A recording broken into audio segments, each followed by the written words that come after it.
Do you like to read? Well, have I got a book for you. Who Am I? Rosy's Story, a child of the Sicilian Wheel.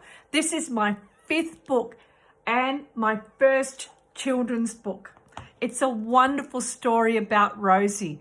So I'd love for you to come onto my YouTube channel and listen to my podcast on Let Food Be Thy Medicine.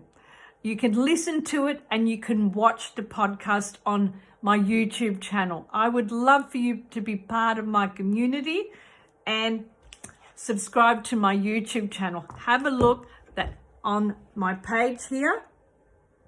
Have a look at that. Wonderful. I'm so proud of the accomplishments that I've been able to do with writing. I love to write. If you love poetry, you will love the poetry of Rosy and how she speaks